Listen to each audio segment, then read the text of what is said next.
What just happened right now? Okay, so we just found out that the blabla car, when we were talking with the guy, there was some miscommunication and we didn't get picked up. The group just left. No, nobody's there.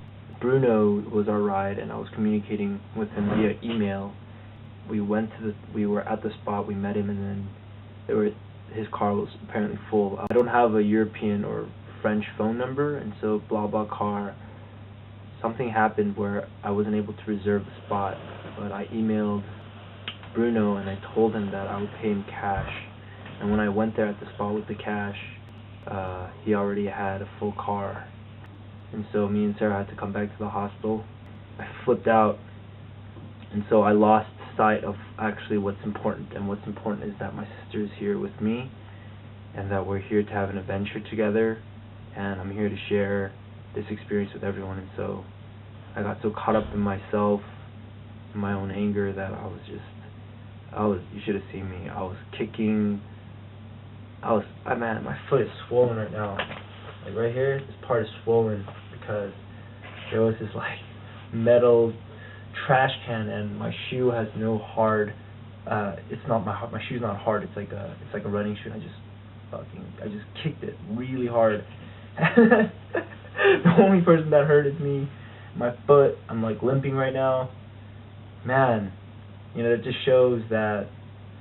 Man, like no matter how much I try to stay composed, like I have this schema in my head that interprets events negatively or positively depending on the energy that was received before. And man, I'll be honest, that experience with Bruno was just, I trusted him, I talked to him, I was the first one to talk to him. I said, I'll pay you cash, and we had this agreement.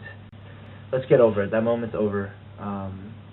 And I wanted to take this moment to highlight on Sarah's positive attributes to this trip.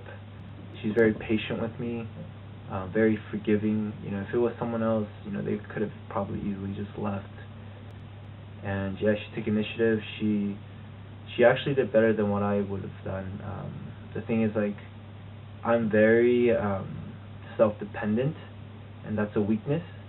I like to get jobs done by myself. I like to make sure that it's done properly. And so that makes me sometimes very self-absorbed in my own mind. And so Sarah actually contacted Stacy, got her phone number, and then so, we got the whole BlaBlaCar thing dealed out. The deal's done. The guy's picking us up at our hostel on the 16th. The fact of the matter is, traveling and life in itself is chaotic, and no matter how many times I say, yeah, entropy, we live in entropy, we live in chaos, accept the reality. The reality is I am freaking vulnerable to all these energies, like negative energies and especially positive energies. And so that makes me realize how important it is for me to try to remember all the positives. I think I'm really learning that no matter how much I think that I can do something and stay in control, I have to realize that I am very vulnerable.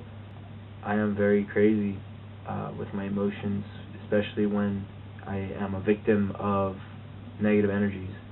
And from my sister Sarah, I've learned that she doesn't like depend everything on herself. She asks for help, and through that, the BlaBlaCar situation was resolved. Yeah. And if you have been listening up to this point, I've been just ranting, and this blog is definitely a rant.